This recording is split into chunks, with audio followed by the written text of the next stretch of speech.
بسم الله الرحمن الرحيم. الحمد لله رب العالمين والعاقبة للمتقين ولا عدوان إلا على الظالمين والصلاة والسلام على رسوله الكريم اما بعد. اللہ تبارک و تعالیٰ پر حمد و ثنا اور اس کے نبی کریم صلی اللہ علیہ وسلم پر بے شمار بے عدد درود و سلام کے بعد، محترم ناظرین، قصص القرآن کے اس سلسلہ وار پروگرام میں ہم آپ کی خدمت میں حاضر ہیں۔ السلام علیکم ورحمۃ اللہ وبرکاتہ۔ ناظرین کرام، ہماری گفتگو آج کی اس نشست، اس ملاقات میں غزوہ خندق، غزوہ احزاب سے متعلق جاری ہے۔ بات پہنچی تھی کہ قرآن مجید میں اللہ تبارک و تعالیٰ نے اسی غزوہ خندق اور غزوہ احزاب سے متعلق کئی ایک حالات کا ذکر فرمایا ہے۔ اس غزوے کے جو اہم حالات تھے ان کا ذکر قرآن مجید میں موجود ہے۔ رسول اللہ صلی اللہ علیہ وسلم نے اپنی احادیث میں اس غزوے کے مختلف حالات کا ذکر تو کیا ہے، کتب حدیث میں موجود ہے، لیکن قرآن مجید میں بھی اس غزوے کے اہم حالات کا ذکر ہے۔ جس طرح غزوہ احد، غزوہ بدر کے حالات کا ذکر قرآن مجید میں ہے، اسی طرح غزوہ احزاب اور غزوہ خندق کا بھی ذکر قرآن مجید میں ہے۔ اللہ تبارک و تعالی نے قرآن مجید میں سورہ نور میں فرمایا، انما المؤمنون الذین آمنوا باللہ ورسولہ، یقیناً ایمان والے وہ ہیں، مؤمن وہ لوگ ہیں، الذین آمنوا، جنہوں نے ایمان لے آیا۔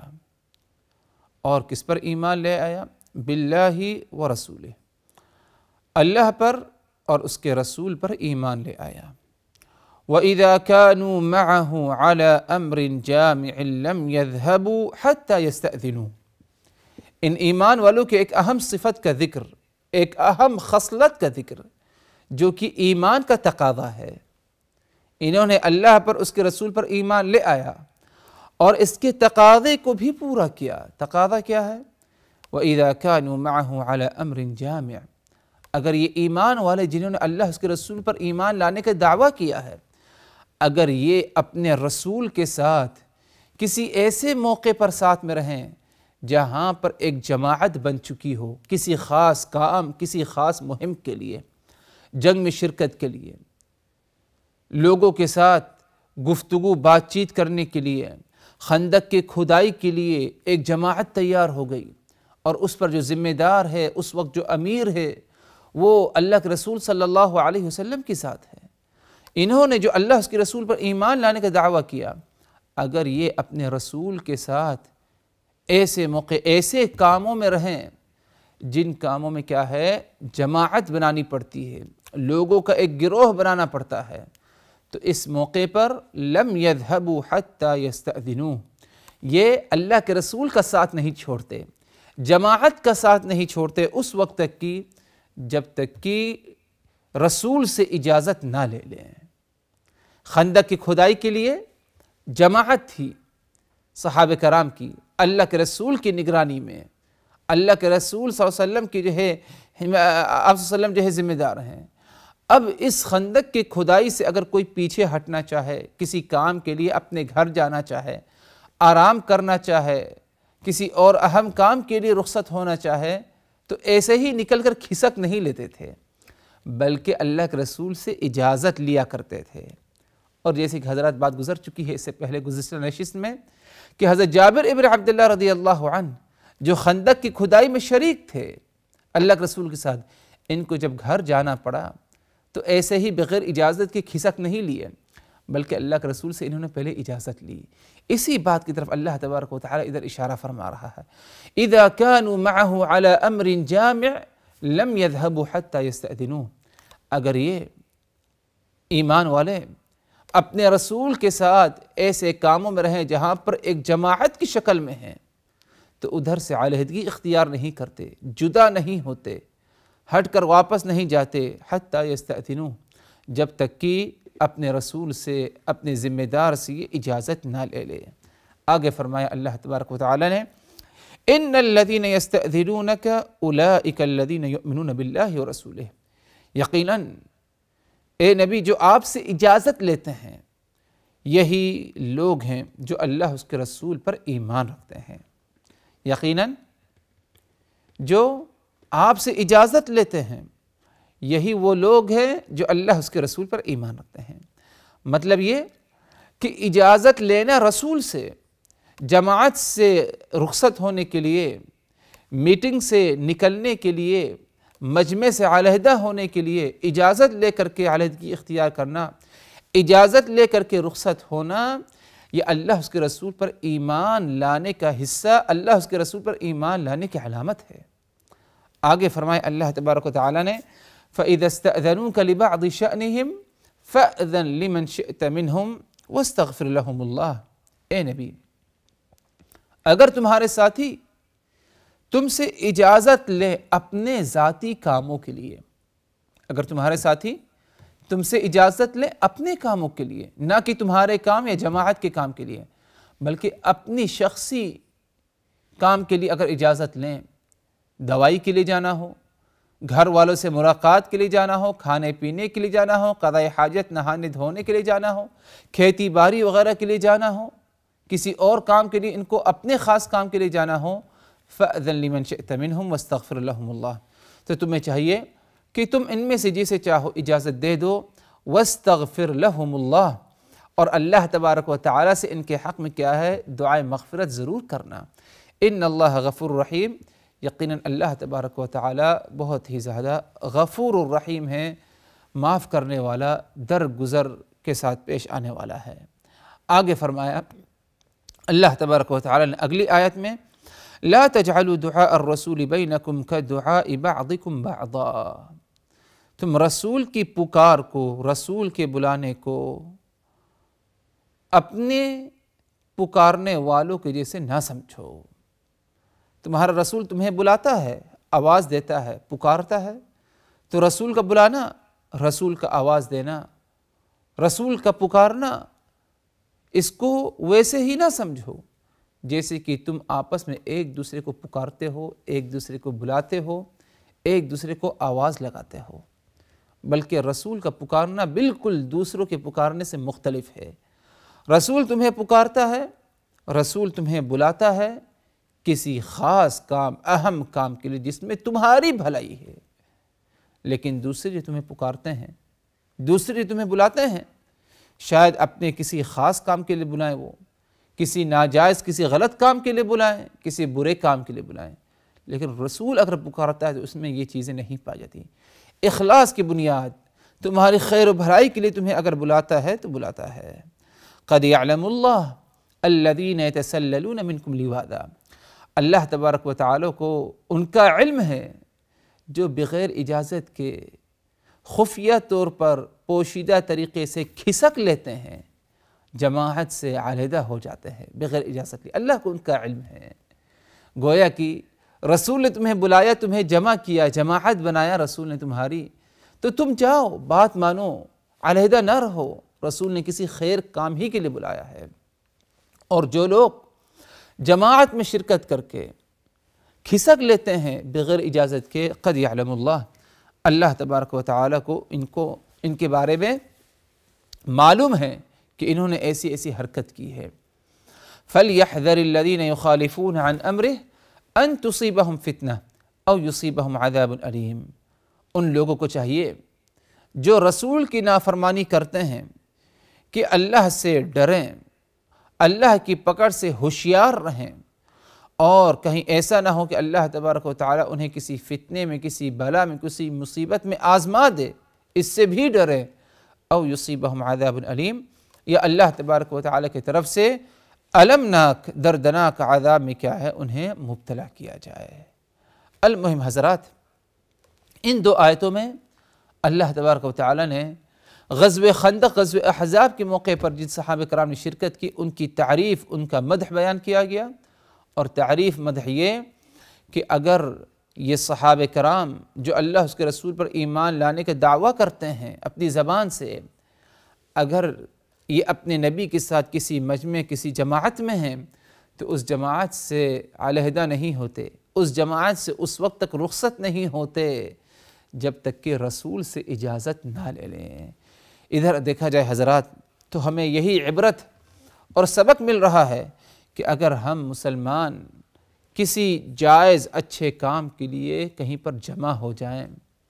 ہماری ایک جماعت بن جائے، ہمارا ایک مجمع اکٹھا ہو جائے، تو ظاہر سی بات ہے جماعت مجمع اگر اکٹھا ہو، کسی نہ کسی کو سربراہ، کسی نہ کسی کو ذمہ دار، کسی نہ کسی کو امیر بنانا پڑے گا۔ اب ہم اس جماعت سے علیحدہ نہ ہوں، اس جماعت سے ہم خفیہ طور پر کھسک نہ لیں جب تک کہ ہم ذمہ دار سے اجازت نہ لے لیں۔ ہمیں اس بات کی ادھر کیا ہے تعلیم مل رہی ہے۔ حضرات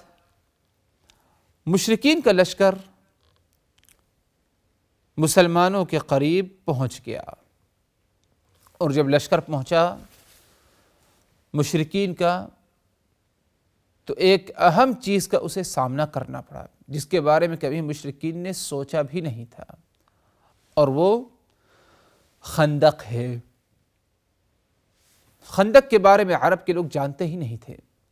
یہ تو فارس کے لوگوں کا کام تھا، کبھی عرب کے لوگوں نے خندق کے بارے میں سوچا ہی نہیں تھا۔ جب صحابہ کرام نے خندق کی کھدائی کر لی، تیار ہو گئے جنگ کے لیے، کفار مکہ اپنا لشکر لے آیا،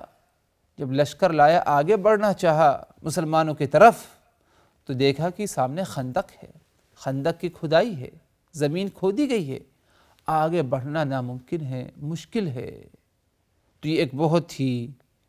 بڑا جھٹکا اور بہت ہی برا اس کا اثر مشرکین کے لشکر پر پڑا۔ حالانکہ مشرکین کے لشکر کی تعداد اچھی خاصی تھی، تقریباً کیا ہے 10,000 کے قریب ان کی تعداد تھی، لیکن اس کے باوجود آگے نہیں بڑھ سکے۔ خندق کے اس پار پورا لشکر نہیں آ سکا، اور مسلمان اس موقع پر امن و امان محفوظ تھے۔ سامنے خندق کی کھدائی، کفار سامنے سے آ نہیں سکتے، اور پیٹھ پیچھے کیا ہے پہاڑیاں تھیں، پہاڑی کے پیچھے سے بھی آنا، بلند پہاڑیاں تھیں، پہاڑی کے پیچھے سے بھی آنا، یہ چیز کیا ہے بہت ہی بعید اور محال تھا۔ اسی لیے مسلمان ایسی حالت میں کیا ہے محفوظ رہے، اور کسی قسم کی مسلمانوں کے لشکر اور کفار کے لشکر کے آپس میں مڑ بھیڑ نہیں ہوا۔ اس سے کیا ہے دونوں کے لشکر محفوظ رہے۔ اس موقع پر غزوہ احزاب، غزوہ خندق کے موقع پر جب مشرکین کا لشکر قریب آ گیا تو اللہ تبارک و تعالی نے ایک شدید ہوا بھیجی، جیسے کہ اس کی تفصیل آگے آئے گی قرآنی آیت کے ذریعے، لیکن ادھر اتنا سمجھ لیجئے کہ ایک شدید ہوا بھیجی، اور یہ شدید جو ہوا طوفان تھا اس سے بہت کچھ نقصان ہوا مشرکین کا۔ رسول اللہ صلی اللہ علیہ وسلم کو ضرورت پڑی ان کی خبر کی کہ مشرکین کی کیا خبر ہے، کیا حالت ہے۔ آندھی طوفان آنے کے بعد تو آپ صلی اللہ علیہ وسلم نے اپنے طرف سے کسی کو بھیجنا چاہا کہ کوئی جائے ادھر سے خبر لے آئے، کس کو بھیجا جائے؟ تو آپ صلی اللہ علیہ وسلم نے صحابہ کرام کے درمیان اعلان کیا اور کہا الا رجل یأتینا بخبر القوم جعلہ اللہ معی یوم القیامہ، کوئی آدمی ایسا ہے کہ ان لوگوں کی، کفار کی، مشرکین کی خبر کچھ پہنچا دے مجھے، ان کی کیا حالات ہے، جا کر کے دیکھے اور آ کر کے بیان کر دے، ان کی کچھ خبریں لے آئے۔ اگر کسی نے ایسا کیا جعلہ اللہ معی یوم القیامہ، اللہ تبارک و تعالی قیامت والے دن اسے مجھے اپنے ساتھ رکھے، اسے میرے اپنے ساتھ رکھے۔ آپ صلی اللہ علیہ وسلم نے بھی کہا تو اس موقع پر کسی صحابہ کرام کے اندر یہ جذبہ اس وقت نہیں پایا گیا، سب خاموش رہے۔ آپ نے دوبارہ کہا کہ کیا تم میں سے کوئی ایسا شخص ہے جو مشرکین کے پاس جائے خفیہ طور پر اور جا کر کے ان کے حالات کا تجزیہ لے اور آ کر کے مجھے بتا دے؟ اگر کسی نے ایسا کیا تو اللہ تبارک و تعالی قیامت والے دن اسے میرے ساتھ رکھے۔ جب آپ نے تیسری دفعہ کہا تب بھی جو ہے کوئی جو ہے اس کام کے لیے نظر نہیں آیا، سامنے نہیں آیا۔ آپ صلی اللہ علیہ وسلم نے تیسری دفعہ پھر اس بات کو کہا، اور اس کے بعد دیکھا آپ نے کہ کوئی اس کام کے لیے تیار نہیں ہوا، تو آپ نے ادھر کہا یا حذیفہ، اے حذیفہ ابن الیمان، تم میرے پاس آؤ اور جاؤ مشرکین کے پاس، ان کی خبر تم کیا ہے لے آؤ۔ حذیفہ ابن الیمان کہتے ہیں کہ جب آپ صلی اللہ علیہ وسلم نے میرا نام لے کر کے مجھے پکارا تو ایسی حالت میں کوئی گنجائش نہیں رہی کہ میں آپ کی باتوں کو نہ مانوں یا جانے سے انکار کر دوں۔ المہم حضرت حذیفہ احتیاطی تدابیر اختیار کرتے ہوئے رات کے وقت کفار کے لشکر کے درمیان جاتے ہیں اور ادھر کے حالات کا تجزیہ لیتے ہیں، اور صبح ہونے سے پہلے رسول اللہ صلی اللہ علیہ وسلم کی خدمت میں حاضر ہو کر ساری باتیں بیان کر دیتے ہیں، اور آپ صلی اللہ علیہ وسلم کو یہ خبر مل جاتی ہے۔ غزوہ احزاب اور غزوہ خندق کے موقع پر ایک عجیب و غریب قسم کا حادثہ حضرات یہ بھی پیش آیا کہ بنو قریظہ کے لوگ جو کہ یہود تھے، اور ان کا آپ صلی اللہ علیہ وسلم مسلمانوں کے ساتھ معاہدہ ہوا تھا، آپ صلی اللہ علیہ وسلم مسلمانوں کے ساتھ معاہدہ ہوا تھا، اور معاہدہ اس بات پر کہ تم ہمارے ساتھ لڑو گے نہیں اور نہ ہی ہمارے خلاف دشمن کا تم ساتھ دو گے۔ لیکن اس موقع پر غزوہ احزاب، غزوہ خندق کے موقع پر بنو قریظہ کے لوگوں نے عہد شکنی کی اور وعدہ خلافی کی، یہاں تک کہ انہوں نے پورا ساتھ اپنے دوسرے یہودیوں کا دیا اور یا جو ہے کفار کا دیا، اور مسلمانوں کے خلاف دوسرے قوموں کے ساتھ سازش میں شرکت بھی کی۔ آپ صلی اللہ علیہ وسلم کو اس کی خبر پہنچی تو آپ نے فوراً نہیں مان لیا، بلکہ آپ نے صحابہ کرام کو بھیجا اور جا کے دیکھیں کہ کیا جو اس قسم کی خبر بنو قریظہ کے بارے میں پہنچ رہی کیا صحیح ہے یا نہیں۔ صحابہ کرام کی ایک جماعت جاتی ہے، تحقیق کرتی ہے، اور آ کر کے اللہ کے رسول صلی اللہ علیہ وسلم کو بتا دیتی ہے کہ ہاں یا رسول اللہ، انہوں نے ہمارے ساتھ بے وفائی کی ہے اور وعدہ خلافی کی ہے، اور جا کر کے وہ ہمارے دشمن کے ساتھ مل گئے ہیں، اور دشمن کو ہمارے خلاف انہوں نے کیا ہے ورقہ لایا ہے۔ یہ بنو قریظہ کی حرکت تھی جو کہ سراسر غلط تھی حرکت تھی، اور مسلمانوں کے ساتھ کیا ہے بے وفائی تھی۔ حالانکہ تاریخ اٹھا کر لیا جائے، کبھی مسلمانوں نے اس قسم کی بے وفائی غیروں کے ساتھ نہیں کی ہے، بلکہ ہمیشہ وعدہ پورا کیا ہے اور ہمیشہ وفاداری کا ثبوت دیا ہے۔ حضرات، آج کی اس ملاقات، اس نشست میں اسی پر اکتفا کرتے ہیں۔ اللہ تعالیٰ سے دعا کرتے ہوئے رخصت ہوتے ہیں کہ الہ العالمین ہم نے جو کچھ کہا سنا، ان باتوں کو اچھی طرح سمجھنے کی، یاد رکھنے کی، عمل کرنے کی، عبرت و نصیحت حاصل کرنے کی ہمیں توفیق دے۔ وآخر دعوانا ان الحمد للہ رب العالمین، والسلام علیکم ورحمۃ اللہ وبرکاتہ۔ لقد كان في قصصهم عبرة لأولي الألباب ما كان حديثا يفترى ولكن تصديق الذي بين يديه وتفصيل كل شيء وهدى ورحمة لقوم